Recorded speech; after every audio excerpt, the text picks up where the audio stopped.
it looks like it might be. Is that? I can hear you. Supposed to have a red You light. can hear him right now? Okay. Yes. I'll just watch the light and I'll just switch to these speakers. Okay, go ahead. Okay, pricing homes is not an exact science. And as you see more of these neighborhoods, especially these regentrified areas, pricing is changing. So it's definitely becoming more of an art than a science in some areas. It's area or neighborhood specific. There's a difference between value, price, and entry. We'll talk about that. Buyers determine value, sellers determine price. Competition determines entry. We'll talk about all this. Pricing game is all about justification, right? You still have to deal with appraisers in a lot of situations. I mean, we are getting a lot more cash buyers come in and not worry about appraisers, and buyers with loans are waiving appraisals, but still, it's something that's going to come back into play, and it's going to be pretty serious at some point. A seller need can never be used to justify value. Talk about that. Buyers seldom pay more than fair market value. Not right now. But again, we're more of the exception than the rule. And price should never exceed value. There's a difference between taking a listing and selling a listing. There are opportunity costs associated with taking overpriced listings. Homes sell for two reasons.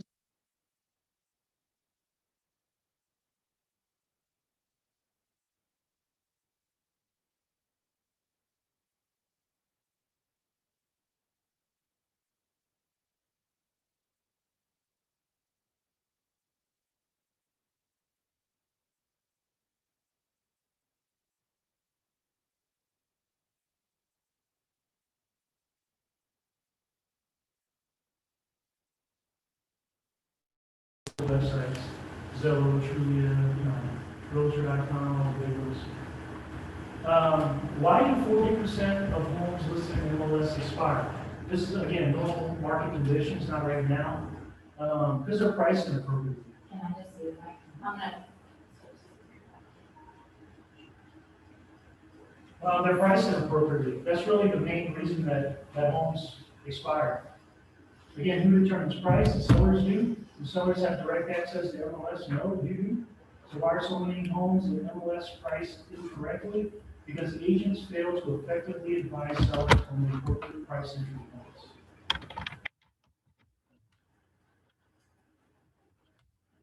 Your ability to price a home is not in question. What's in question is your ability and willingness to lead sellers down the path of self-discovery and ends with them taking ownership of the correct price entry point.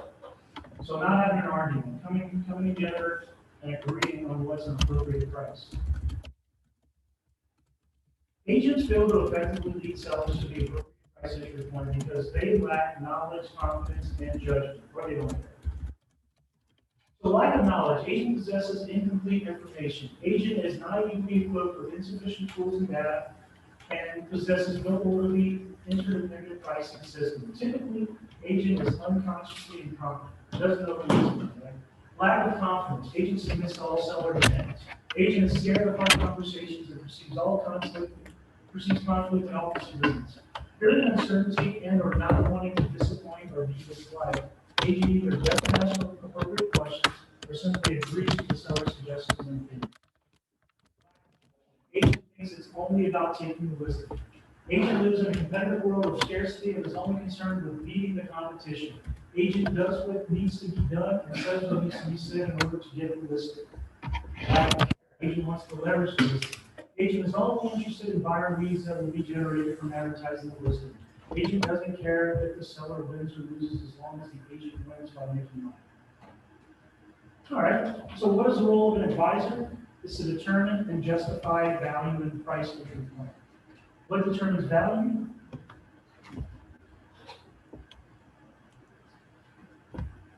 Reason. Something.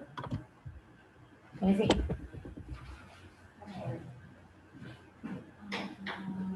That's weird. Oh, it just came up like that. Just get out of that, and then there you go. Thank you. We both had.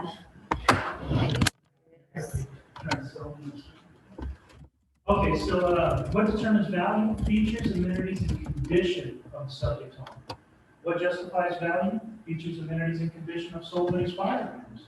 What determines price entry point? Current market trends. What justifies entry point? Features, amenities, and condition of active homes. So we'll get into this. So you see the active, you see the solds and expired, so it'll make sense when we start talking about the CMAs. So more effective way, sellers will trust and follow what you can logically and tangibly explain. Better to tell sellers or to have them self-discover? Nobody likes to be told, right? Yeah, exactly. They want to be led, they don't want to be told. Self-discovery is the key. What's the best way to lead sellers to the most appropriate price entry point? Change their perspective by providing a unique, logical, and proven pricing strategy. Okay, monologue versus dialogue. Presentations which primarily revolve around telling sellers what to do, only what the seller agrees with your opinion or is in a dire situation. Besides, if you resort to telling, there will always be competing agents with more alluring options. Conversations, on the other hand, revolve around asking questions, which leads to productive exchanges of ideas. Facilitating conversations using a complete pricing strategy is the only way to lead sellers down logical paths of self-discovery. Unique versus typical. Sellers expect help with pricing. The problem is most listing agents use the same approach to pricing. In a seller's eyes, while all agents appear to be the same, the cost of services becomes a difference maker. How can you expect more in commission if sellers perceive you as identical to others who charge less? Like Redfin, for example. To separate from the pack, you must use a unique, logical, and proven pricing strategy. So this is not only to get you the listing, this training, it's also to make sure you get referrals after this listing, and also make sure you keep your full commission and you show your value in this process. The bottom line, if a seller is unwilling to listen and or follow tangible logic, you're obviously dealing with someone who can be defined as unreasonable. Life is too short and the costs are too high to be in relationships with unreasonable sellers. If you find yourself dealing with sellers who reject logic, it's best to say next. Remember, you live in a world of abundance. Besides, history has proven that unreasonable sellers seldom get more reasonable with time. Sure. Usually get more unreasonable. You're a devil. Most listing agents, and thus most sellers, believe pricing a home is simply accomplished by multiplying average price per square foot of the square footage of the subject home.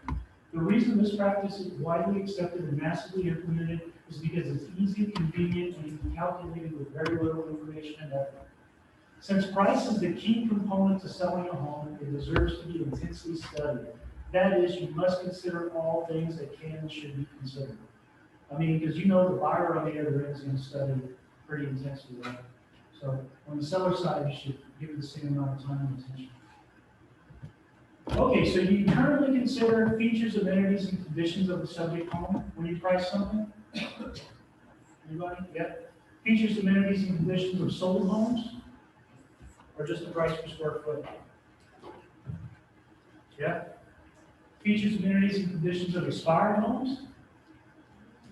Don't lie, nobody does this. Nobody does this expired homes. Nobody does it. Seller's financial needs, is that something you currently consider? Yes. Does it really matter? Yeah. Really doesn't, in my opinion. I mean, the sellers, whatever they owe on the house and whatever it's worth, it is what it is. Well, no, like, for example, I've got a listing coming up probably next week where, I mean, his financial needs are such that he really sells them fast and for maxed out. There you go. So that's the fun. Yeah. So in some cases, no, I'm probably wrong here myself. I do consider their needs when it comes down to their decision whether or not to sell. So sometimes you get people and they're like, well, if we can't net 50 grand out of the sale, we're not going to put it on the market. Okay, well, I guess in that case, you have to consider their needs. Market trends and conditions for the area. Yeah, features, amenities, and conditions of active homes. Yeah, you definitely want to price up against the right ones. And the seller's timing need. Usually I don't consider that either. I'm very, usually black and white, it is what it is. This is the value. You either want to sell or you don't. But these are better. This is a better way to do it. Okay, don't overwhelm the client with a 40-page CMA that includes bar graphs and multiple pictures of homes sold, as this is not only herd behavior, but also mind numbing. Instead, distinguish yourself by presenting a unique, understandable, and complete set of pricing tools that revolve around crucial pricing considerations and allow for complete self-discovery by the seller. The one I use is that CMA summary in MLS. Like some people use like the big, full CMA, the presentation. I don't do that. Yeah, that's why I went to that toolkit CMA, because it was a whole lot more simple Mhm. for buyers to understand. Because I used to send the RPR thing, and that freaking thing was for It's too much. people who really understood. And if you have a client that really likes analytics and understands that, then it's great for them, but the average buyer doesn't give rat's ass about that. Right. Yeah, the toolkit CMA, I used to have it, what is it, like $40 a month or something? We have it. We have it Oh, for yeah. 15. Okay. So, and it does get pretty long, but you can just pick out the pages you Yeah, like. Yeah, I got it down to like Um, 7 pages. or Yeah, you can something. pick and choose. Yeah. So we have it that the agents pay $15 for the month, but if they don't use it the next month, they don't have to pay for it. So it's just the months you use. And that means like the calendar month, like if you use it at April 31st, you get charged $15. If you use it May 1st, you get charged April 15, April 30th. That's Well, cool. 31st you might use it. Yeah. I've got a question. So whenever I'm doing my pricing, I don't consider like, hey, there's a park for the neighborhood, right? Or, they've got a clubhouse. Because really with HOAs now, it seems like that's just so commonplace anyway. The standouts are like maybe like Kinder Ranch or Waterville or something like that, where they've got a water park with a splash pad that the builder actually built. Those are maybe selling points at that point to help decide this. Yeah, it's kind of already figured into the other Yeah. prices that compare. I guess when you're talking about amenities though, you're talking about more specific to the house. Yeah. For the Yes. house. Right? But Yeah, and this, you're not gonna find this in a lot of newer subdivisions. This is more for like, price inner city properties or stuff that's not in an HOA, stuff that was built in the 50s.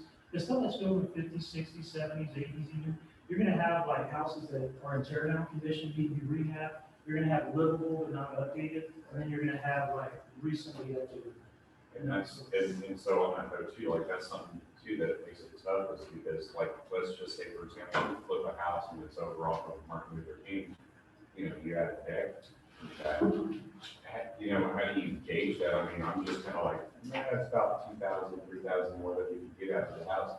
But you don't know what the appraisers have been doing in that area, because you're not good with that. You don't have access to that information. So, I mean, is there any tools that you're using to say, okay, this deck is probably a solid 2,500 or $3,000?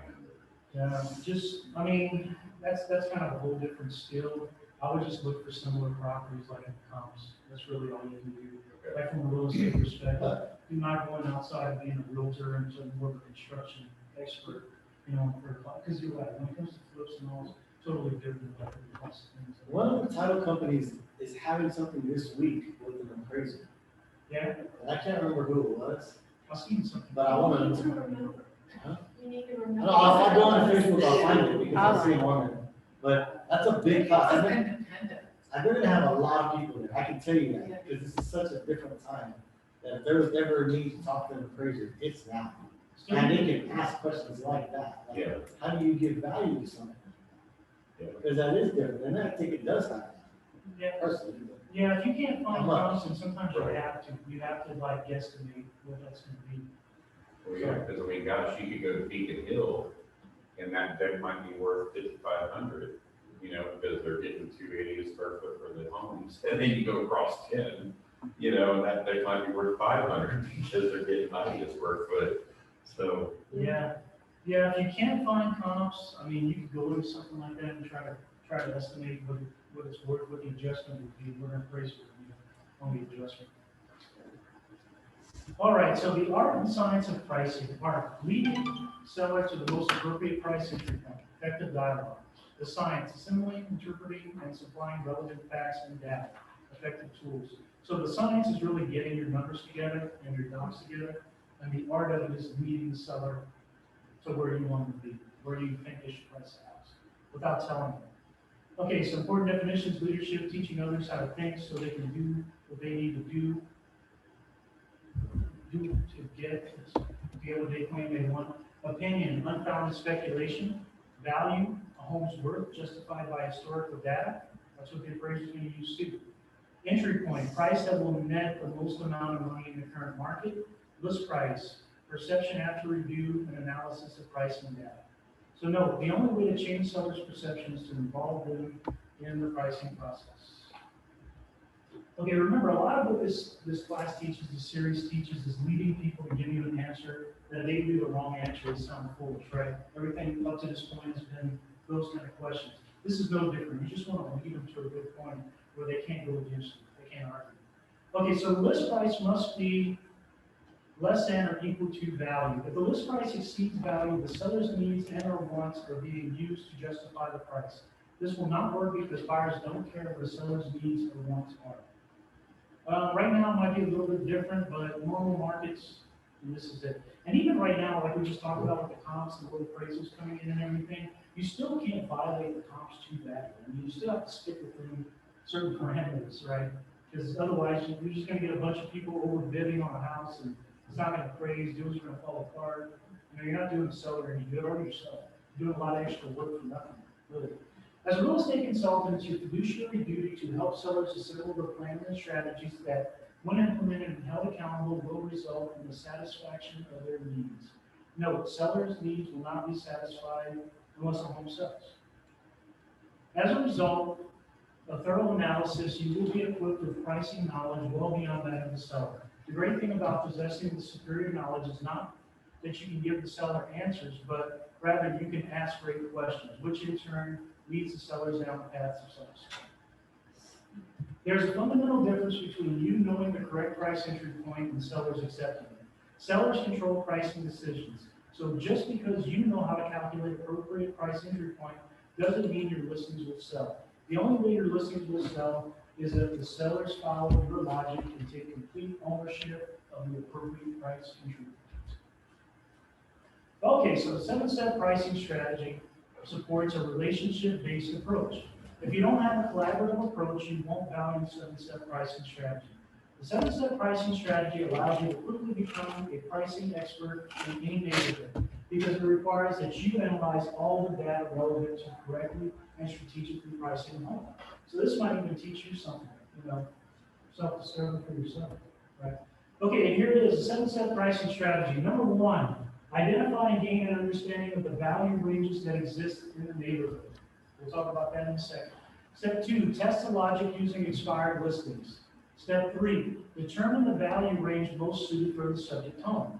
Step 4, strategically position the subject home within the value range. Step 5, verify the price position chosen satisfies the seller's financial need. Step 6, analyze all homes directly competing with the subject home. Step 7, determine the most appropriate price entry point based on time and need. I'm not really making much sense, but it will say. And I can send you guys this if you don't have it from Yeah, if you don't email. have it, don't take pictures or write all this down. We'll send it out to you. So a 7-step pricing strategy will not reveal a different end price than a typical CMA. It's the same thing. It will, however, allow sellers a better opportunity to self-discover the most appropriate end price, which results in fewer objections and more win-win relationships. So this isn't really to change necessarily the way you do things. It's more how to explain it to the seller. That's it. And get them to take ownership of it. That's really it. Adopting and mastering the 7-step pricing strategy will take more time, energy, and effort on your part. However, it is the only approach that ensures 2 very important things. Number 1, arrival at the appropriate price entry point, and number 2, complete ownership of the appropriate price by the seller. So if you didn't get that by now, 5 or 6 times you've said it, here it is again. It's all about the seller, taking ownership. You must possess a broad working knowledge of pricing in the neighborhood.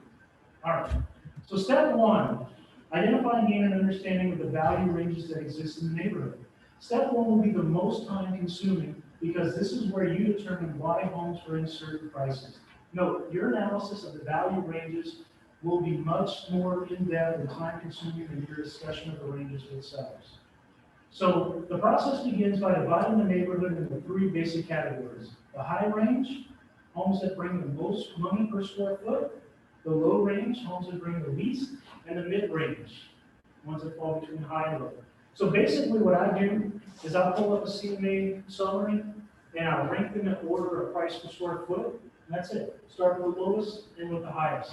And then what you look for, and they're gonna explain this in here a little bit more, is you look for clear divisions in between the three, like maybe $10 per square foot, you see them 120, 123, 122, 122, and then boom, it jumps to 135. Okay, that would be a good place to draw a line. And then you go down to work. So again, you're not gonna find this in newer neighborhoods. This is mostly like neighborhoods that, like I was explaining earlier, built in the 50s, 60s, 70s, 80s, where you have some homes that are really in bad shape, some homes that are livable. Like most of them are gonna be livable, but not updated, not completely updated. And then some, like the ones that have been flipped, right, they're always badass, high-end, got all the latest and greatest colors and this and that, right? So you can't sell a junker for the same as a house that's just been flipped, the price per square foot. And a lot of people who are in the mid-range want to be in the higher range. Well, my neighbor sold this house for $280. I'm like, yeah, your house and the neighbor's house ain't the same. And you need to be able to display that and show that to them factually and logically. And that's what we're going to show here.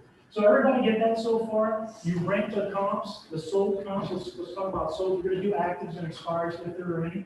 Right now, there's not too many actives or expires. So the solds, let's start with the solds. You're going to rank them price per square foot, starting with the lowest down to the highest, and divide it into three sections: the low, the mid, and the high. Okay, so the procedure: create a custom CMA report that includes the following neighborhood data. Sort the newly created sold summary sheet according to price per square foot, just like we talked about. Solds only, high to low, or low to high. I like doing low to high. I think that's the way it sets it up anyway. Draw lines to separate the three value ranges. Okay, so this is what you ideally want the header to have all this stuff on it. I don't think the CMA summary report has all these things. Lot description doesn't. Closing date maybe. Original, I think the list price, days on market, price per square foot, that kind of stuff. It has most of this info.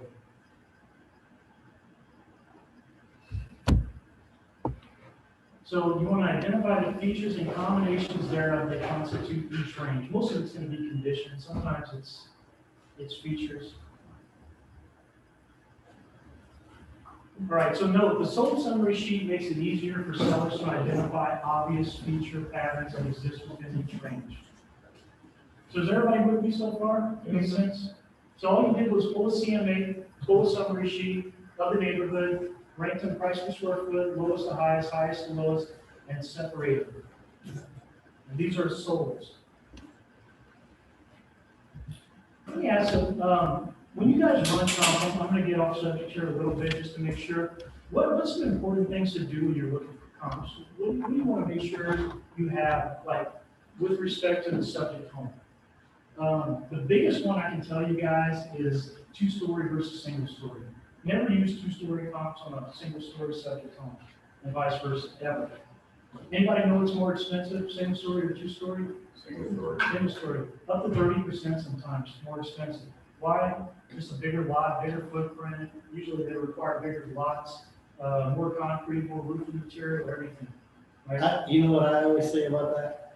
Because builders would always say that it's because of the expense of the concrete, that's the expense. Although, lumber is more expensive now. Yeah. But it's the demand. That too. The demand is greater for a one-story than a two-story. It is. That's really the bottom line. It fits more people's deal. But the thing is, the reason two stories are more popular, especially in a city like San Antonio, is you get more bang for your buck. Yeah. You can get more footprint. Like if you get, let's say a 3,000 square foot single story home on a quarter-acre lot, it is pretty. It's pretty roomy. But if you put that same square footage into a two-story footprint on the same lot, you have a lot more yard. Right? You have a lot more property. Right. Well, like the average lot here now is probably like 0.13. Yeah. Yeah, seriously, that's big. It's shrinking. So if you have a one-story on that, Yeah, a big probably touch your fence yeah, in the back door. Yeah, the back door hits the fence, you open it up, it's that tight. So I try to stay at plus or minus 200 square feet. There you go. Good. If it's a large square footage home, then I start opening that up a little bit more, 20 to 30%. Yeah. Instead of 200 square feet. The one one thing I've had a problem with, and I'm sure you have as well, like with areas that are being gentrified, is sometimes, especially in an area that's just starting to be gentrified, you don't have comps in that neighborhood. So then you've got to drop a pin on the house, make that the center of a radius search at that point too. Yeah, good point. So sometimes, like when you're dealing with inner city properties, you don't get an established neighborhood boundaries, geographic, right? So you have to just create your own, go with a 1 mile radius. Yeah. And then you want to keep it similar to age. You don't want to comp houses that are built in 2014 to houses that were built in 1970. Well, that's a good case in point, because Saha has a bunch of homes that they're building right now, they're by Martin Luther King, and, you know, and Delgado, south to SA, and all of that, yeah, so, you know, you've got homes that are being built 2021 right now by Saha for Section 8 housing, and I'm talking, you know, they've got a starting price point at 260. You know, that they're gonna put somebody in that's got food stamps. So it's like, wow, but you've got that right next. The tax stuff's crazy. Yeah, you got that right next to all these other homes in the neighborhood where, you know, if you're gentrifying that home or flipping that home, rehabbing it, it's like, gosh, you can't even use it as a home. It's tough. It really is hard out there. I mean, it really is. So you have to work even harder to find similar comps, you know, and it's an art, you know, it's not always just a straight science, okay, Northwest Crossing, or, you know, okay, this area, this part, this section of the neighborhood, they're all identical, you know, they're built within a 4-year period, you know. Totally different when you get towards downtown. You have new builds mixed in with houses that are 100 years old, and how do you quantify that? And, you know, all comes down to condition. In my opinion, you know, the age of the home really isn't important, it's the condition of the home. Right. Because you can make, I mean, you can take a 1920 build and make it look like a 2020 build, you know.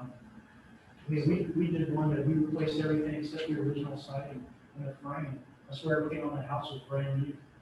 It was all the electrical, plumbing, and it's practically a new house. So I'll count it out right against, you know, newer ones, if the condition's right. So how do you limit yourself? Like, for example, when you have to get creative or seek out more comps, like what would you say, for example, your radius limitations are? What are your square footage limitations? Are you jumping outside of that neighborhood to similar neighborhoods that are, you know, have similar dynamics in terms of gentrification, age of homes, et cetera, and pulling those into your comps? Because I've done all of that. I've gone out to 2 miles radius. I've looked at other neighborhoods, for example, that are being gentrified as well, where everybody was built around the same time and all the homes were like 800 square feet. It's tough. So yeah, so what you do is you start with that scope being real tight. You know, you try to get the ideal. You know, you look right there in the neighborhood or right there in that 1 mile radius. You know, your 200 square foot. You know, maybe 10 years, give or take. You know, when it was built. And then sometimes you have to go outside of that to find more comps. So you just expand it gently. Just maybe add another 5 years. Either way, another 100 square foot. Either way, stuff like that. You know. You can't really go outside of the 1 mile radius because in an urban area, you just won't do it. Like an appraisal and those stumps.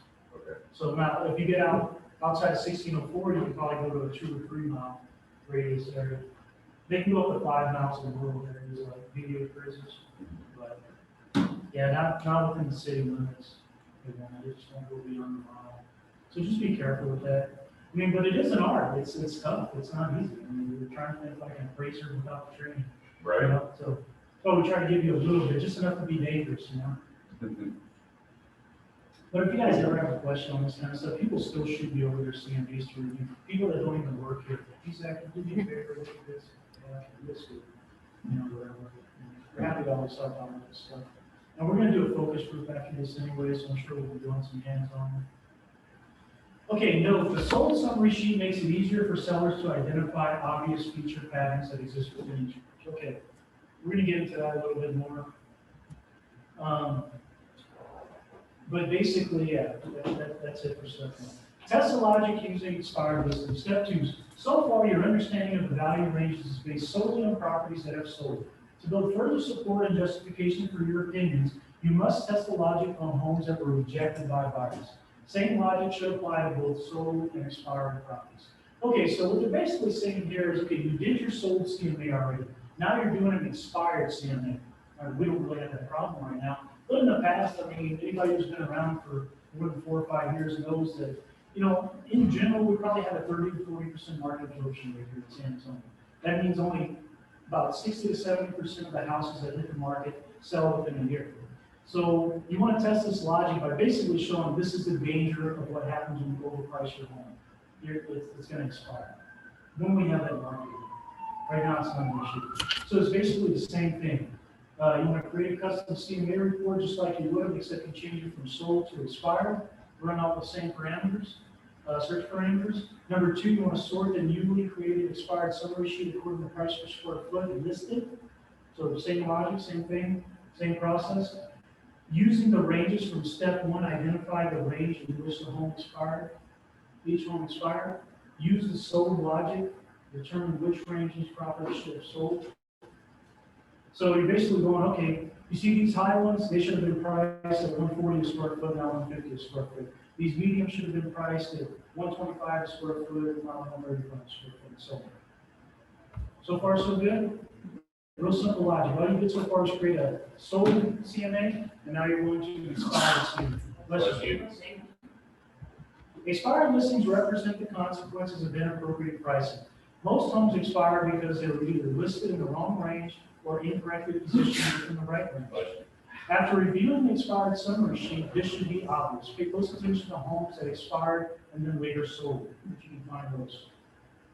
You can almost look at homes that are on market right now for longer than. So you can use actives if they've been in the market more than 10 days, they're as good as expired, right? They're overpriced, right? So that's what I'm saying. This is an art. Sometimes we have to change our thinking, right? We can be set on this and go by this, but actually you're right. Right now, 2 weeks on the market, active is as good as it expired. If you can't find expired. Well, I've seen some homes that are on the market for 120 days, 180 days. One of them I came across has been on the market for 400 days. Wow. Well, and some people are using them as lead generation. Right? Yeah, obviously. Yeah. Yeah. Most likely. But it's pricing exposure, right? So if it's priced right, it's crappy exposure. Could be. I mean, bad pictures. It's hard to have that, it's hard to not have exposure these days because everything is syndicated, right? Yeah, So it's it's really true, hard it's not true. to find a property. The only way you really have is if you had really crappy pictures. I mean, really crappy pictures. That's the only thing I can think of right now. If you got decent pictures, it's marketed well. It's priced on appropriate is what's happening. Okay, so step 3, determine the value range most suited for the subject home. Now that you are confident with the value ranges and why they exist, identify the range most suited for the subject home. This will be based solely on the features of the subject home. So people wonder, okay, well, how do you go about doing this? And this is usually where I have an example. Can somebody give me an example of features of a subject home that would be in the high range versus features of a subject home that would be in the low range? Where's countertops? Granite countertops, stainless steel appliances, recent rehab within the last few years. All baseboards. Yeah, new roof, HVAC, all kinds of stuff, right? Dimensional roof instead of a 3-tab. There you go. Yeah, metal roofs, stuff like that. Just Popcorn ceilings. versus no popcorn Yes, ceilings. Everybody knows that popcorn ceilings is a bad thing. Right? You know what's crazy to me is that this is the weird part to me. Those houses were built in the 90s, in 2000, early 2000. It just seems like something that was from the 50s or something. Yeah. Why would in the 90s they put carpet in bathrooms? Blue carpet. Yeah. That was You just have a 20 home years you're thinking ago. about. It's the same color as water. Yeah. I mean, I just don't get it. I don't get the gold fixtures, man. the gold fixtures in Yeah. 1999. Gold ceiling fans, the light fixtures. Yeah, I don't get it either. I mean, there was a major shift. And these were custom builders. Just about like They had to master be. bedroom. Like 15 years ago, everybody wanted to master up. Now nobody wants to master up. Like there's a lot of stuff that's changed. Bathtubs are out of stock. Nobody wants to have that. Yeah, remember everybody wanted to separate tub and shower? Yeah. Now everybody Now wants nobody a wants big to get a shower. tub. Everybody wants a big Yeah. custom shower. I'm a fan of the cloth stuff, I like those. Oh, that's, yeah, but that's a different thing. That's- Yeah. That's Yeah. a style. that you It's a guys style, have. yeah, but no, you're right, you're right.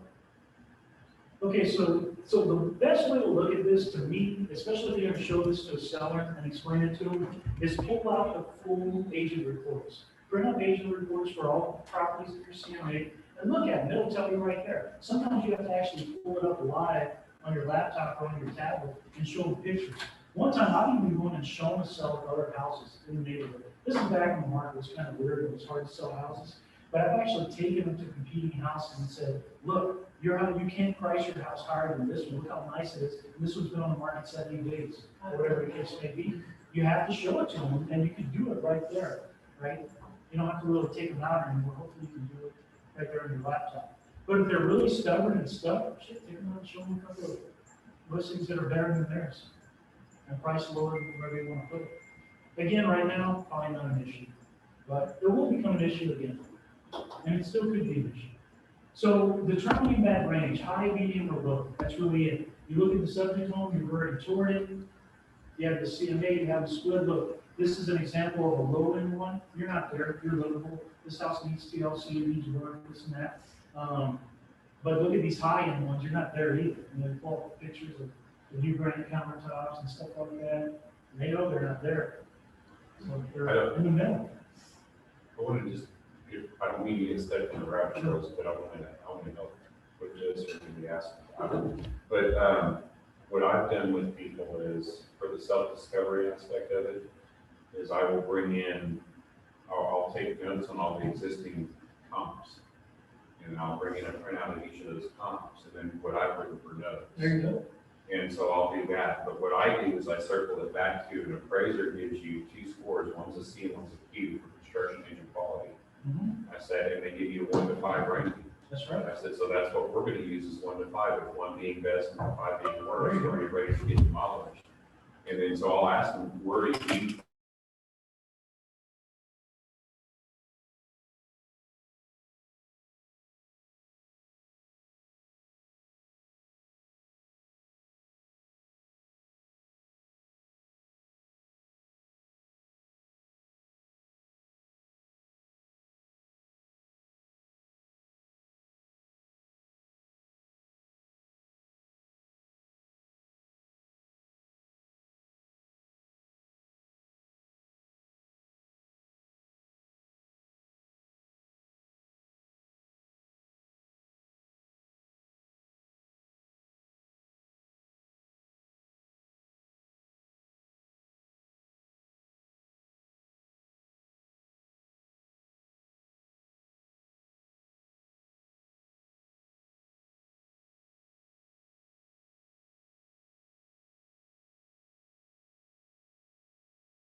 nobody's gonna buy a car that you can't drive, right? Right. Not for market value.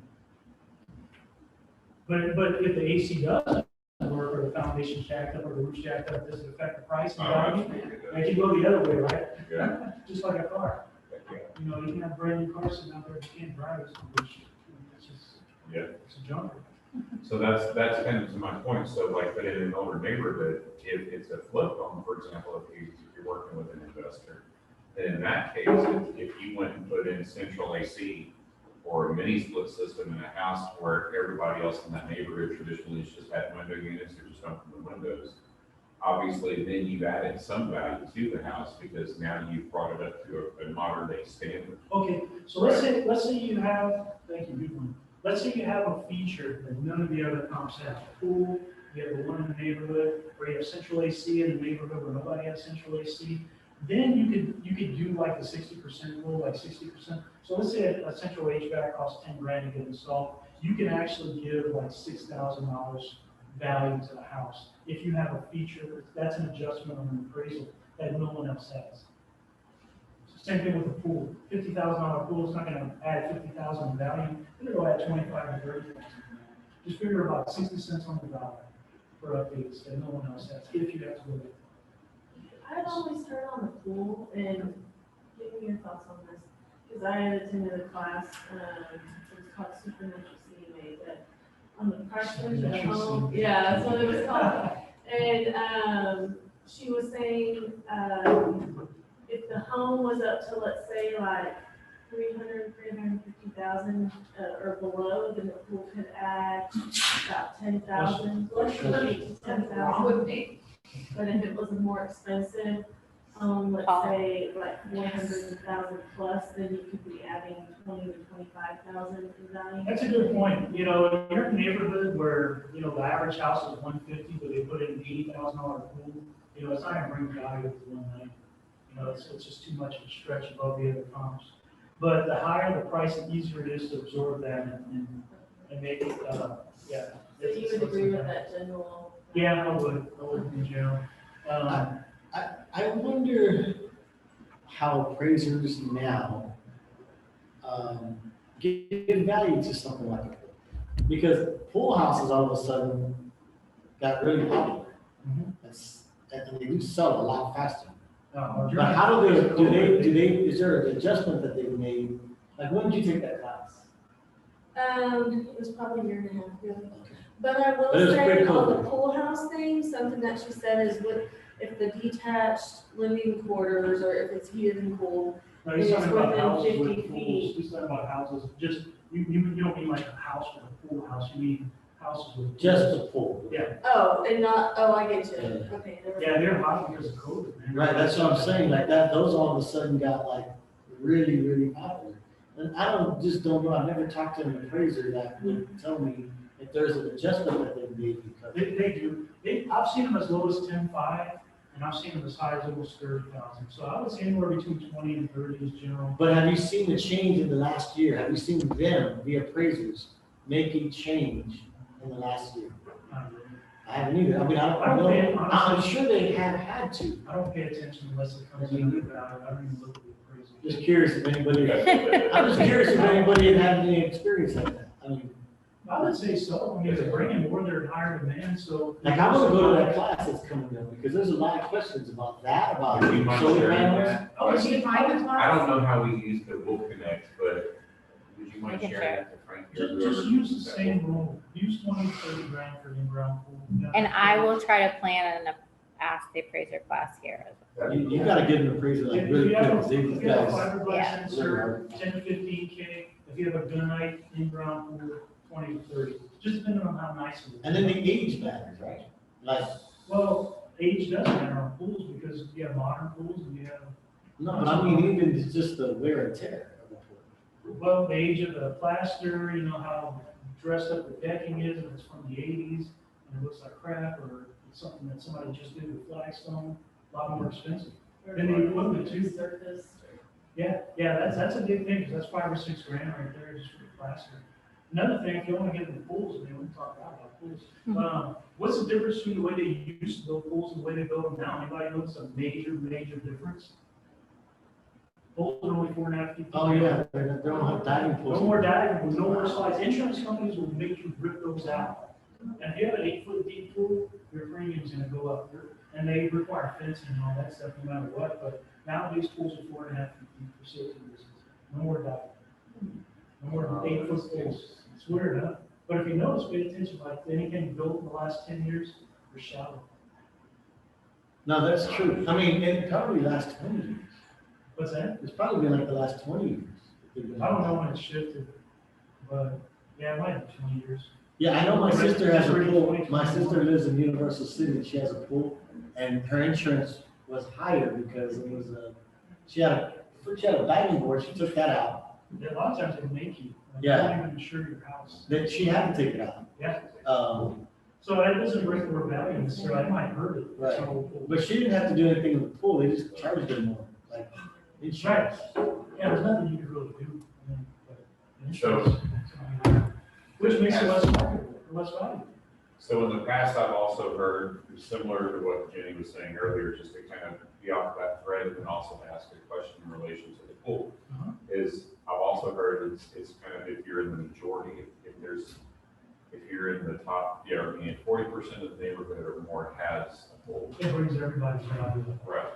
So I've heard that as well, whereas if you're more in the minority, if you're like maybe one of 15 homes out of 300 in a neighborhood that have a pool, then it'll add value, just not as substantial. Good point. So, okay, so if you're in a majority and you have comps with pools, it'll bring everybody's values already figured into that. It'll be more than the 50 cents, 60 cents on the dollar. Or if you're the only one and an adjustment has to be made because you don't have comps that have pools, then the adjustment's gonna be less than the value that your neighbors having pools will bring up. So not necessarily a majority, I mean, that'll bring everybody's value, really, we're just looking for 3 comps for pools. If we find 3 comps for pools in that neighborhood, then that's the maximum value you get. Or if you're the only one, yeah, you're run. But- That's come in lower. So, but the pool is still gonna be tertiary or secondary, right?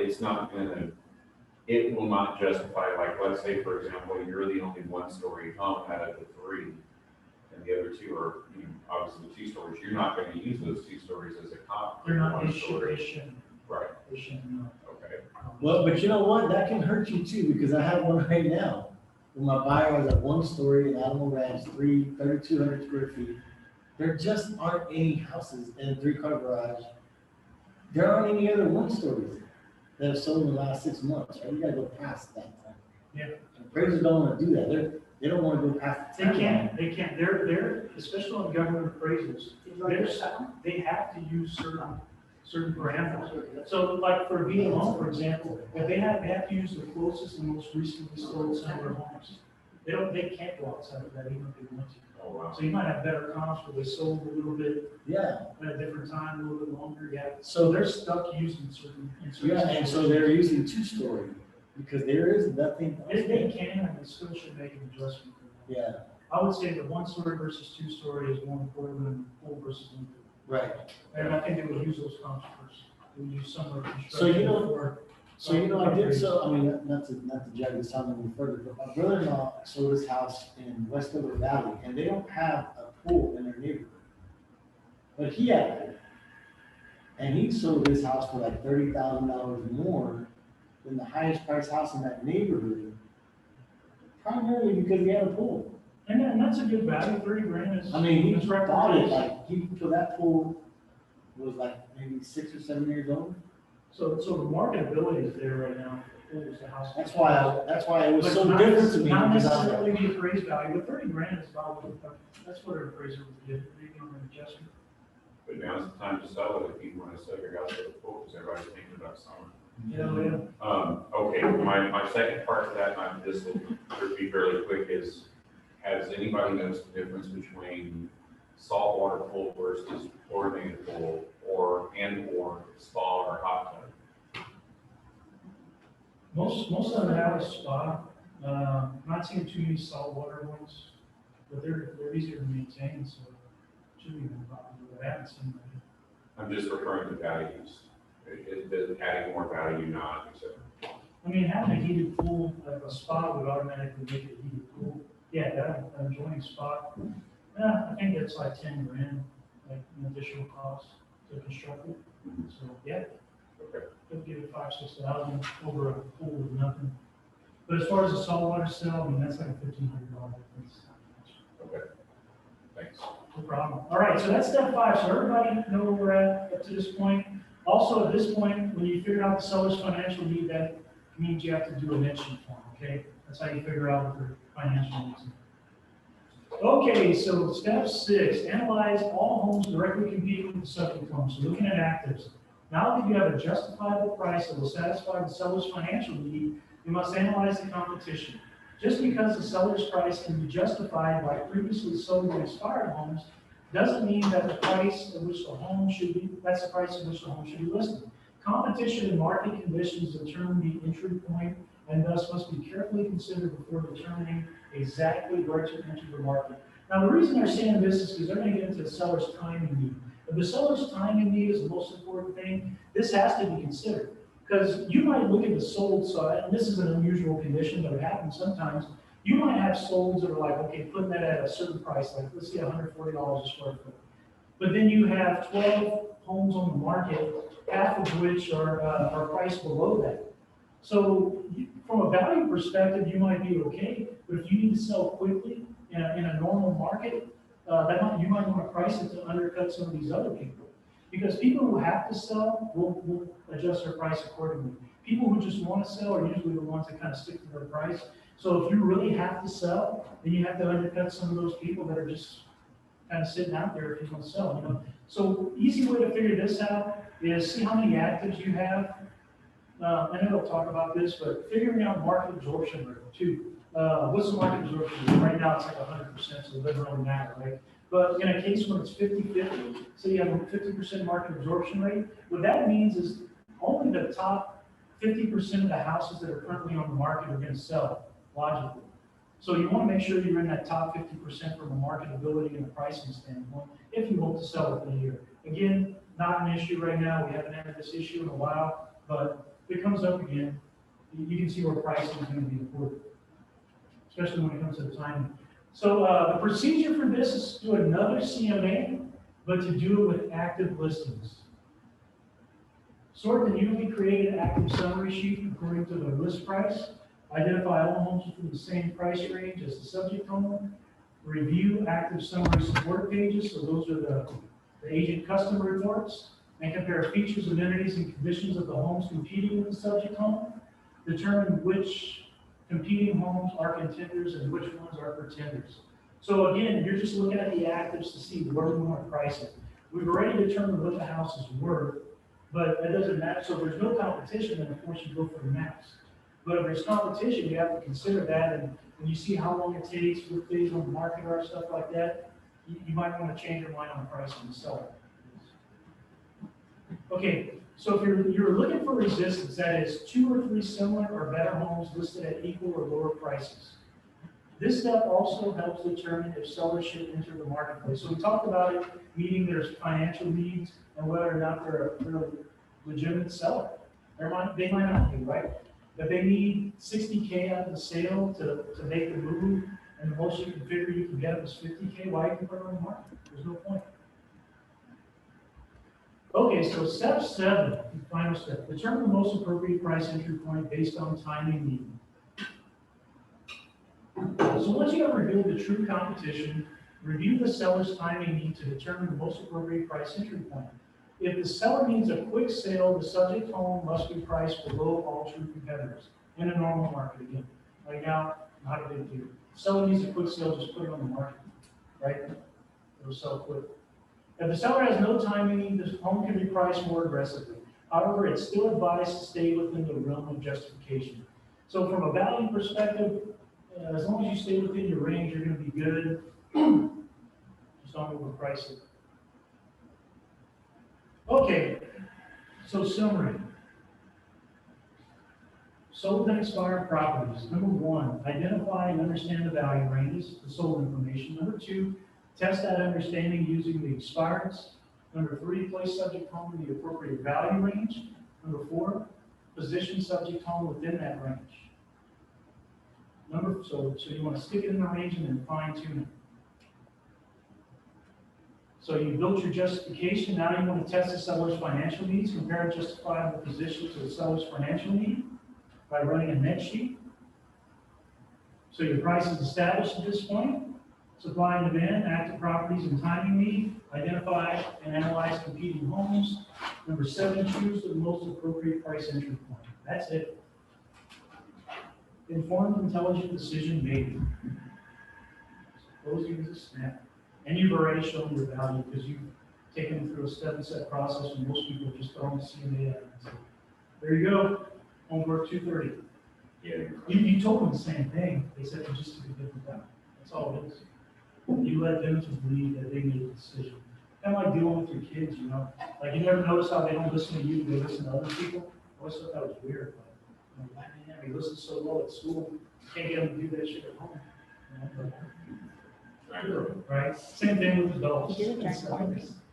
Remember, price should never exceed value, as this would indicate the seller is using their needs or wants as justification for why a buyer should pay an overvalued price. This is hard to sell right now, but buyers seldom, if ever, pay over market value for a home. If price exceeds value and cannot be justified beyond the seller's needs and wants, then recommend the seller wait to list the home. Not right now. I'm recommending people wait to buy homes, not sell them. But when you think about it, that statement is 100% true even in our current market. It says buyers seldom ever pay over market value, right? What is market value? Any price that a regular able buyers will pay. Right. Bless you. Well, if you got a cash buyer that's willing to pay you 200 on a $150,000 home, that was its market value. That's market value. You're right. I agree. You know what I mean? Yeah. So it's still 100% accurate in our market. It is. It's just, it's not going to be congruent with appraised values. Exactly. And that's why you still have to stick to this. You know, it's really, you got to keep that appraisal in mind, man. That's always going to be there. That's what I was gonna just mention real quick, is it seems that VA appraisals have been coming in low. Yeah, they're just not. I think they're coming in right. They're probably coming in. They are. It just seems low because we're used to, you know, one that the other adjustments have been making upwards. Here's the They're just thing. not letting it happen. Let me tell you guys the difference between conventional and government appraisals for the most part.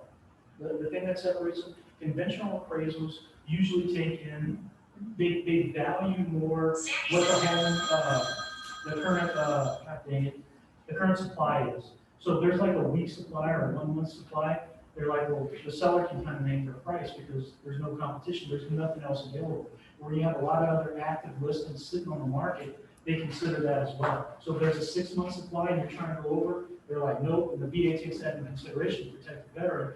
Well, there's a lot of other homes you can buy. You're not gonna pay $220 for this one, when there's 7 or 8 others priced at $200 that are similar.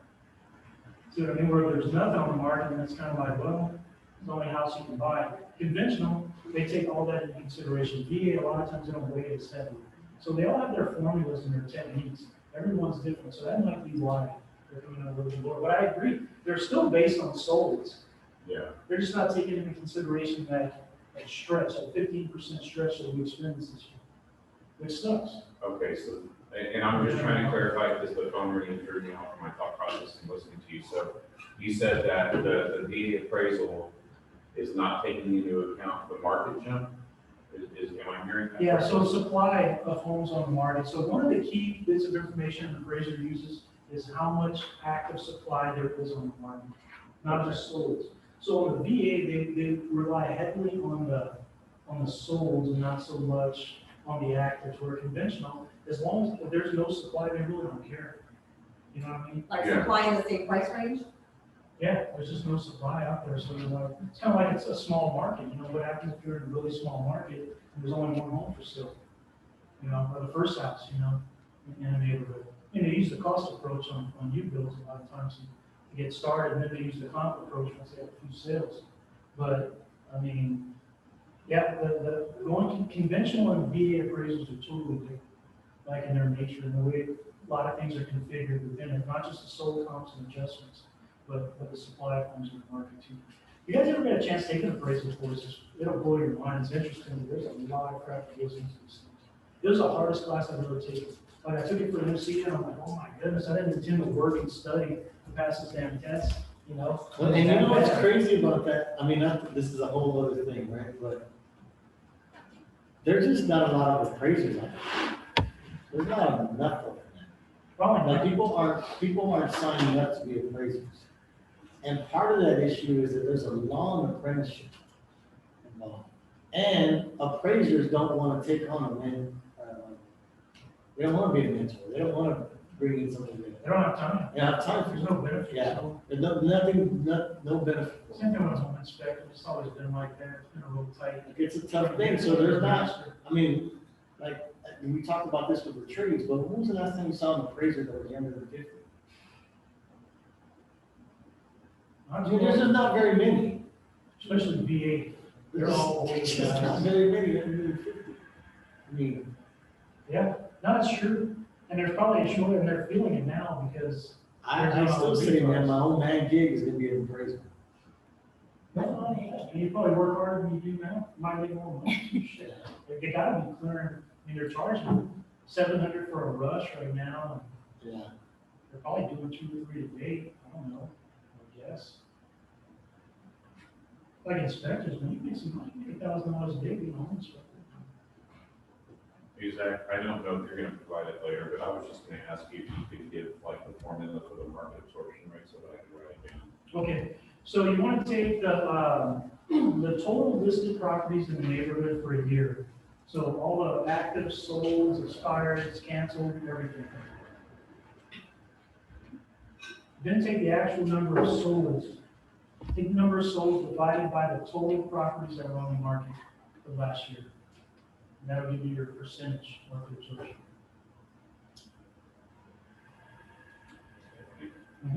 If you wanna, Zan, did I tell you this before? Zan Monroe, Z-A-N, Monroe, Right. Zan Monroe. He's an old real estate guy. He used to go around I think it's similar. doing seminars years back. But he has a whole class on absorption rate, pricing and positioning. Like it's a really good, and he's got YouTube videos. It's pretty heavy, man. Like, he goes into a lot of detail. Yeah, But it's good. but it's really good to know. He's on the, I think it's on the Remax thing. He used to be a Remax guy, right? Yeah, they used to have him in the videos, the training stuff. I Uh-huh. don't know if he's still there. What did they call it? What was it before? It was on Main Street, but it was Yeah, kind of like just all the videos of Remax. University, yeah. But yeah, Zan Monroe's a good one, man. I don't know if he's still around, but it's I been wonder. about 10 years since I've seen him. Oh, no. 15 years. Okay, so we're gonna go into some dialogues here. We're gonna practice, of course, scripts, but just internalize these. You don't want to repeat them word for word. All right, so transitional dialogue. So this is basically the agent talking to the seller. Can someone read this, please? We're gonna get through these and then we'll be done. We'll have lunch. So what you told me is that being out of your home in 60 days is your top priority. Let me assure you that my goal is indeed to get you out in 60 days. And really, getting you out in 60 days revolves around 2 basic components: price and exposure. Since exposure does us little good in the home, if the home is incorrectly priced, we should first focus on developing a pricing strategy that will lead us to the most appropriate price entry point. Good, thank you. All right, so just transitioning away from that. So some questions. Let me ask you, do you think a pricing strategy is important? Share with me why you feel that way. When your answer is correct or close to correct, say exactly what we blank. When you disagree with their answer, then consult your work on pricing. What we must remember is that the pricing game is all about justification. All right, justification statement. Can someone read this, please? What we must remember is that the pricing game is all about justification. Therefore, we must put ourselves in a position to defend our list price. For the moment we are unable to defend our list price, we lose leverage. And when we lose leverage, we start leaving your money on the table. Now, to me, leaving your money on the table is simply unacceptable. Wouldn't you agree? They're gonna want you to explain this more. We'll give that to you here in a second. But that's again, it's one of those questions that leaving your money on the table is unacceptable. Wouldn't you agree? Of course, you better get a yes. Shane, leaving your money on the table is unacceptable. Wouldn't you agree? Yeah. Yeah. All right, great. Let me show you the research I've already done. So these are just some talking points around the meeting. Do you want me to click next? Might kill this battery. All of our batteries are just dying. That was the second thing. What's the little? There it goes. Oh, thank you. I'll just. Oh, there it goes again. No, I got it. Thank you. Okay. Sure. Okay, so there we go. Okay, so going through the steps on your dialogue here, the step one is to identify and gain an understanding of the value ranges. So this is what you're going to tell them on step one. Can someone read that, please? In order to find the most appropriate price entry point, I implement the 7-step pricing strategy. The first step in my strategy is to identify a value range for your home. For that information, I study what buyers have said yes and no to in the past buying situations. So that's how you explain presenting the sold and the expired sheets. CMAs. Can you continue? I've analyzed what is sold and expired in your neighborhood over the past 6 months. And as you can see, for the sold summary sheet, there are 3 distinct value ranges that exist in your neighborhood. These ranges are determined exclusively by sold price per foot and have little or nothing to do with the quality of each home. Identifying the ranges is relatively easy. The more challenging part involves understanding why the ranges exist. It's been my experience that the combination of 6 key buying features typically determines a home's value range. Those features are number of bedrooms, stories, square footage, year built, private pool, and lot location. Looking at the sold summary sheet, can you identify any obvious patterns pertaining to the 6 features? Awesome, thank you. So, lot location is something we didn't really talk about. How important is this when it comes to value? A lot if you back up to a 7-Eleven.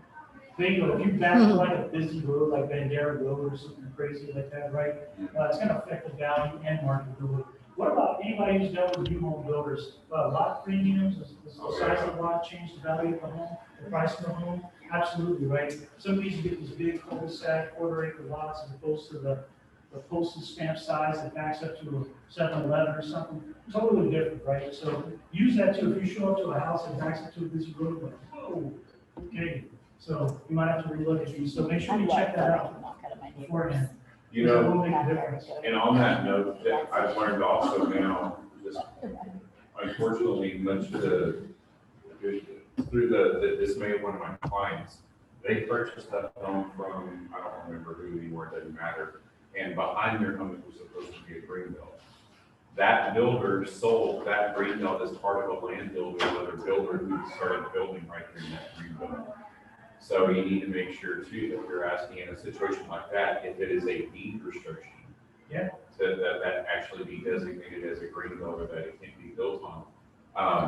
But yeah, so that in of itself has intrinsic value to the buyer where, yes, I want the green belt, I'll pay you $15,000 more, and then 3 years later, they're clearing it out. Yeah. You know? Yeah, especially if they're paying a lot premium, I mean, that could be serious. Yeah. They're paying for that, right? So yeah, just something very, very important, but it doesn't come up too often. Most of the time, they're pretty similar, but it could be a big deal. Okay, so I'll just finish this. Looking at the sold summary sheet, can you identify the obvious patterns pertaining to the 6 features? So we're going to be able to see that. All right, so lead the discussion by asking questions around the 6 obvious commonalities within the ranges and differences between ranges. The 6 key buying features will usually be the primary determiner of value ranges: bedroom, story, square foot, year built, pool, and lot location. No, most agents simply share what is happening in the neighborhood because it's easy information to gather. A true consultant takes the path less traveled by analyzing each sale to uncover why homes sell at the prices they do. All right, so step 2, test the logic using expired listings. Can someone read this? Now that we have formed some logical conclusions based on what buyers said yes to, we need to test our logic on what buyers have said no to in order to validate our conclusions. To make it easier, I prepared an expired summary sheet so we can identify the range where each home expired. as you can see, most homes like theirs have failed in the so-and-so range. Why do you think that is? So after reviewing this information, why do you think this home expired? So basically, thank you, good. That answer you're looking for here is because they're overpriced. That's the answer you're looking for. So you want to lead them through this and then ask a question so they can say because it was overpriced. Deductive reasoning. Is that? Deductive reasoning. Exactly. That leading people, like being a lawyer, man, you want your witness to answer a question a certain way in the courtroom. You don't have, no, that's it. Okay, if on an expired listing conversation, so this would be if you went out to a listing that was an expired listing and you went out to list it again and hope for a seller. So after reviewing this information, why do you think your home expired? Overpriced. I agree. Based on this information, we can logically conclude that homes fail to sell because they're either listed in the wrong range or incorrectly positioned within the right range. All comes down to being overpriced. No, like if something expires right now, it's definitely overpriced, right? Way overpriced. You might not even want to work it because that seller's probably out of touch with reality. If their house didn't sell in the last 6 months, there's something wrong with it. Okay, share the expired summary sheet and involve the seller in the why discussion by asking questions as opposed to pointing out the obvious. So just like what we talked about. You don't want to point out the obvious, asking questions, make them answer. Simple as that. Step 3, determine the value range most suited for the subject home. Someone read this, please? So after reviewing what buyers in your neighborhood have said yes and no to over the past 6 months, and given the features of your home, which value range do you think your home was identified with? Why do you feel that way? So hopefully they'll say the middle. That's where most people land. If they're high, they're high. You'll know it right away. Hopefully it's not low and they're trying to be middle or high. Like, well, your house is kind of falling apart. And those ceilings caved in. Roof looked like it was 50 years old. No, you're not in the high range. How do you deal with the seller that has updated their home, but they've used the cheapest of the cheap? I mean, It depends you on- talk about popcorn ceilings, and I'm just thinking of an example I never looked at. They left the popcorn ceilings, they put, like flat paint on the baseboards, so they're all scuffed up. Right. So, I mean, using American standard, that are already not working, or I mean, look at the. they're gonna think their house is worth more because they're like, oh, Joe down the street, they fix their stuff, but So that's a good point. So it really depends on the price range, So if you're in the 180, what would be like the entry level home right now, 180 or so price range, it doesn't really need to have granite, stuff like that. It doesn't need to be, it's probably not gonna matter too much. But good point, if you're in the $400,000 range, I've seen this before. I've seen people who DIY their own renovations and it shows they did it themselves, right? They probably watched the video on HGTV, went to Lowe's, bought the stuff, decided, hey, let's put this granite in, or let's put this travertine in our bathroom in our $500,000 house. And one of the worst one I saw was a guy who did the stained concrete. It was like a $500,000 house. And I'm like, why the hell did it look like crap? I mean, it wasn't like nice stained concrete. I've seen good stained concrete. It just looked industrial, almost like he just cheaped out and ran out of money. And I'm like, that's a good point. It's like he needed to put in real force in order to get what his neighbors were getting for their house.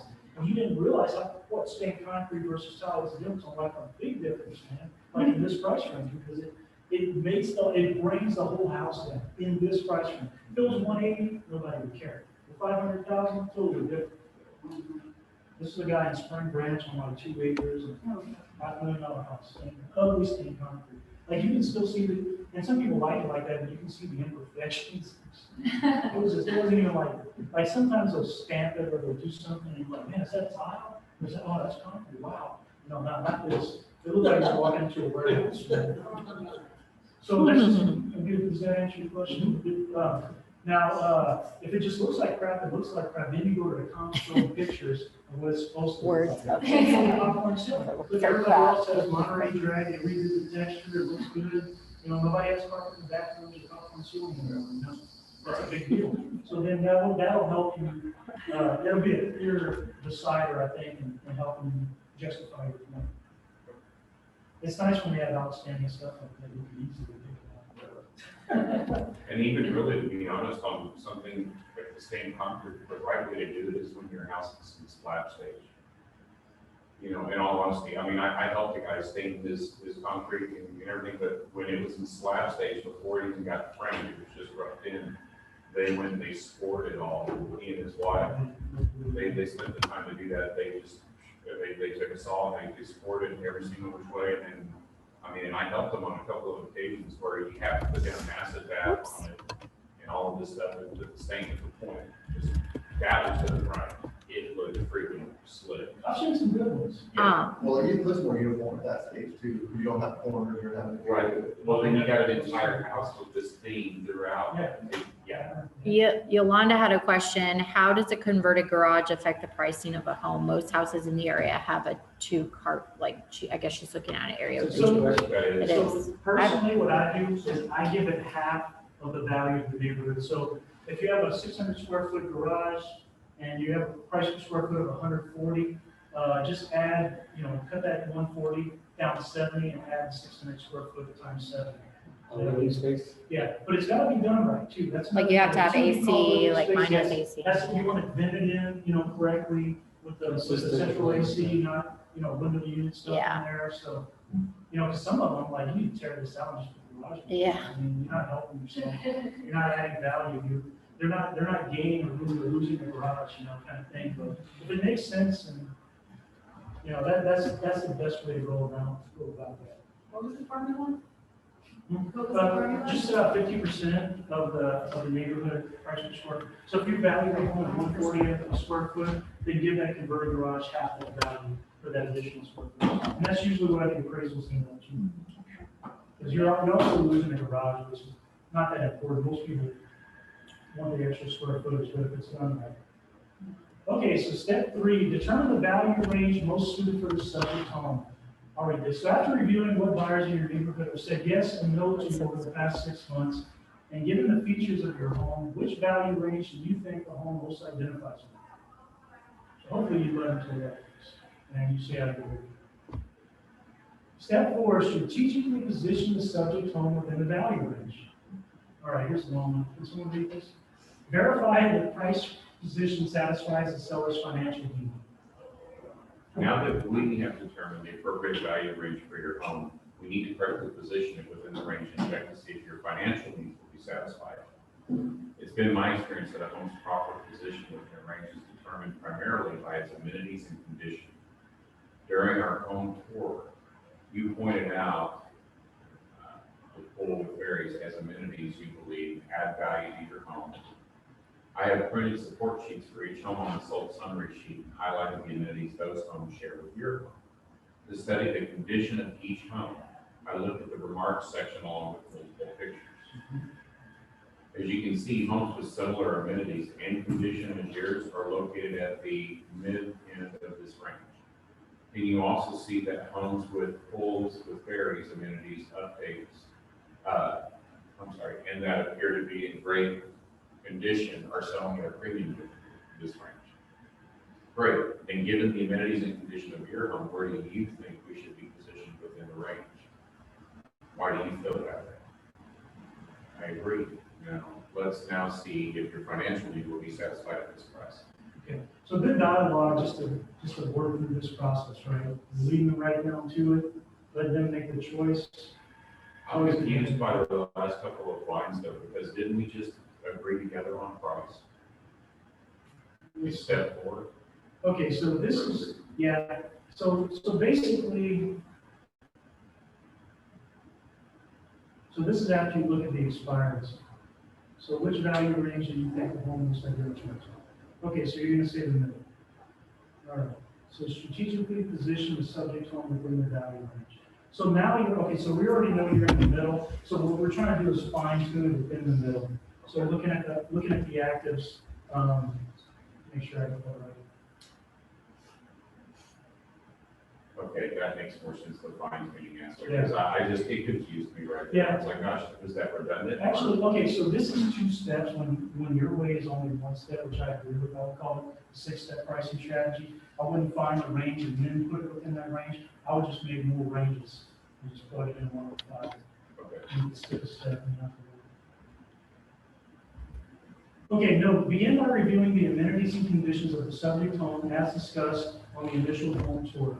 Then go to the sold summary support pages and review the homes with similar amenities and condition within the same value range. After the discussion, the seller should be able to confidently determine the subject. So yeah, man, so all that is really, you're looking at the same sold. So it's kind of like taking two steps when you could split that into one. Okay. Yeah. Okay, yeah, that threw me off. Okay, and then you check to make sure, so step 5 is make sure it satisfies your financial need. So once you come up with the value, then you pull out the net sheet and go, boom, you're gonna net this much, selling it at this price, or we get there, yes, we are, okay, good. Moving on, so you jump right to step 6. So now it's about pricing, which we can price at the top of the range now, but, you know, if you're in a market with less than 100% market absorption rate, you wanna consider using step 6 here and determining where you should price it. So analyze all homes directly competing with the subject home. So at this point, you're analyzing the actives. Okay, you already went through the solds, you went through the expires, you went through the solds again to determine where it's going to fall in to that mid range. Can someone read this, please? Now you're going to the actives. Since we don't function in an isolated world, we must compare your home to the other options potential buyers have in your neighborhood and its value. This will help us identify our true competition and indicate if we must make any price adjustments before entering the market. The active summary sheet lists all active properties in descending order according to their list price. Looking at this report, which homes appear to be in competition with us? Again, let them answer that. I agree. Now, using the active summary support pages, let's analyze the feature, amenities and conditions of each to see if they are indeed true competitors. Once again, all commonalities are indicated in green. What do you think? Okay, so at this point, thank you. At this point, they're talking about going off of the printed summary sheets. You could also use pictures. You could also use the live MLS on your tablet. You go through these and kind of show them, okay, you think this home competes well with yours? Okay, this is what other buyers are seeing. Again, right now, not a big deal, right? Because everything sells. So it's kind of hard trying to do these and adjust on the fly. You know, for our current market, it's weird. None of this stuff logically really applies right now. I mean, some of it does when it comes to the value, but if this doesn't, I mean, I would just go for the top. Share the active summary support. Share the active summary sheet first to determine potential competitors. Then share the active summary support pages, which is your more detailed sheet, the agent custom report, and review each potential competitor thoroughly. Steer your discussion towards the similarities and differences of each active property when compared to the subject home. Remember to keep your focus on features, amenities, and condition. So this is easy, guys. This is a roadmap to really make you an expert. It doesn't matter what your skill level is. You walk in there with the Remax balloon on your shirt, and you could spit this out. You could be in the business for 2 months, and nobody's gonna know the difference. I mean, as long as you have your stuff together, and you can work through something like this. I mean, this is better than most agents who've been in the business 20 years have. They still go in there and present. They don't go in there and talk through all this stuff. So, okay, so step 7, determine the most appropriate price entry point based on timing and need. Can someone see that and read it? I can read it. The mistake most realtors make when pricing a home is not considering all the information that must be considered before placing a home on the market. So let's review. Have we considered the features, amenities, and conditions of the home buyers have previously said yes to? Mm-hmm. Have we considered the features, amenities, and conditions of the home buyers have previously said no to, the expired information? Have we considered the features, amenities, and conditions of the home currently competing with yours, the active information? Have we considered the features, amenities, and conditions of your home, the subject home? Have we considered your financial needs in the transaction, the seller aspirations? Is there anything else pertaining to the price we need to consider?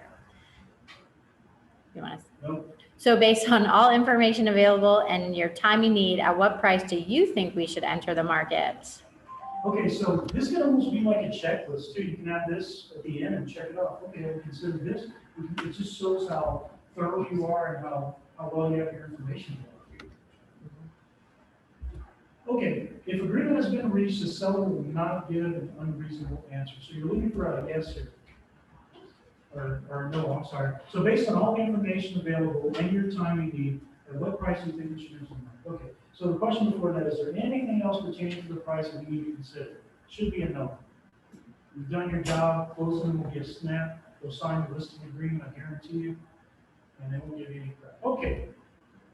Eliminate seller's remorse. This is kind of a big deal right now, I think, too. An ounce of prevention. Before moving to mutual expectation stage 4, you must ask one more question. How do you feel for home sales tomorrow? Because right now, people think they might be underpricing their homes because they sell within hours. So this might be something you want to throw in there. You know, personally, I feel if you sell a home within a few hours, you did your job. You know, you got the comps. If you went through everything else, you have the comps to prove it. So I don't know about seller's remorse. This is a win to me. But you're right, and I've had that happen now 3 or 4 times where I'm glad I asked this question. Okay, good. That's a different perspective. That's good. I never really did. The first home I ever sold, because you were kind enough and gracious enough to make sure I did some of this before. Dude, I sold that house in 3 days. We were under contract, and this is before the market really blew up. It seemed like it was too fast. And I asked this, and it was textbook. He said, I would totally priced it to them. And I said, the goal is to sell your home within this time frame, et cetera. Would it matter? That kind of stuff. So whenever we went under contract, it made a huge difference in having them be part of my team rather than being adversarial, which made it feel I left money on the table. Right. Yeah, it's awesome, man. Good deal. Okay, yeah, we're not gonna go through this. Again, it's something that'll be in the lesson if you want to use it. It came in handy for Shane. It's just something at this point, I'm too old to change my ways. I'll never adopt it, but it's just something I'll never use. I don't care if they feel bad about it. I did my job. Nobody's ever brought it up to me. So, but I usually don't sell them. That would be kind of unusual. Usually price them up a little bit and sell them that quickly. So, pricing game strategy. Why do I list my home with you? Because I get results. What results do sellers want to sell their homes? Homes sell for 2 reasons: pricing exposure, where homes in the less properly exposed. Most of them are. So why do homes expire? It's always price. Always price. There's a buyer for every home and a home for every buyer, and the right price for every sale. I mean, there could be a triple murder and bloodstone, carpet, you know, and you price that house cheap enough, somebody's gonna freaking buy it. I guarantee you. Somebody's gonna go, oh, that don't bother me. Shit. You know, I always remember that because I had a friend who listed this house. It was on Keep Chick. Remember that teacher that got murdered in her house, the older lady? She was like in her 60s or something. She was like a retired teacher. Yeah. She got murdered in her house, and that house went on the market. Dude, it was like, they disclosed it, they wrote from it. You don't have to. And they didn't have to, but it was a murder, but actually it was. Because it was a random gang member that picked that house and Could be. murdered. They were robbing the house. She was there, they didn't know she was there, she didn't have a car. That wasn't Miss Science, was it? No, it was She lived across the street from the house. So. They did, yeah, Oh, yeah, it's in the sun and they're off the roof. wow. Yeah, so the house across the street. Yeah. So anyway, but that house didn't even, they didn't even faze anybody. Yeah. I saw a murder house where we didn't dispose of it. There was a rental guy used, like, man, one tenant killed the other, one killed the other one. They're in prison now. I cleaned it up, there's no sign. Neighbors know? Yeah. It wasn't because of the house. Talk to the neighbors. Yeah, The house didn't wasn't kill due to a condition of the home. Well, can somebody give me clarification on that? Because I remember from, what was it, Principles of Real Estate or whatever, where that. I thought that when something like that happens, it becomes stigmatized and you have to dispose it just as if the house is haunted. Yeah. I think you should. I think you should. But I thought. We can that ask were- Rich after class. Keep It's going. based on- No, it's okay. It's honestly a gray area. I feel bad for the If lunch it's lady right now. stigmatized where it can affect the value, then you're supposed to dispose of it. But I remember that people who die in the house with AIDS or had AIDS, you can't dispose that because No. they're infected, all that other They stuff. are. So, Yeah. Yeah, okay. Or any illness, really. Any homes. Yeah. Really, anyone? But it's true, Yeah. stigmatized It's house. People who asbestos. work out can consider stigmatized house. Yeah, so I thought that there was an obligation to dispose that. It's a gray area. I mean, I asked the sellers. Consider stigmatized, I don't know anything, except what you tell me. Yeah. So, yeah, I didn't read about it in the paper right now. If I'd gone to this son's house, I'd have known, hey, this may be used, you know what I mean? Right. Kind of thing, so you want to be careful. There is, yeah. Yeah, there's a marker. I had a buyer. How do you specifically was quantify like, that? I want How to do finish you one. quantify that? There's a house, my parents live on a dead end street, right? I don't know if you're familiar with this happens on Lynn Road. And at the top of the hill, there's an old house, it's an old farmhouse. Yeah, And it's an old farmhouse, the kids, through the years have been vacant, and kids would go in there and just get spooked and run out. It's just always been a popular area. right? Okay. Kids Yeah, are- but it's- Let's wrap it up for the lunch lady, That guys. house is on the market, it's gonna be sold right now, and it has. I feel bad for the lunch lady now. Yeah, let's finish, sorry, guys. Right. I mean, we're at the end. So in summary, knowing this stuff and going about it this way keeps you in charge. You're gonna trump anybody else out there, I don't care how much experience they have, if you do this kind of presentation.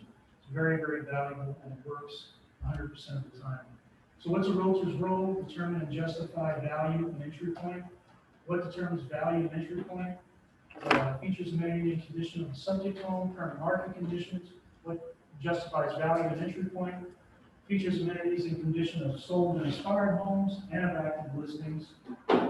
What are price, value, and entry point? Are price, value, and entry point the same? Absolutely not. What's the best way to help sellers self-discover differences?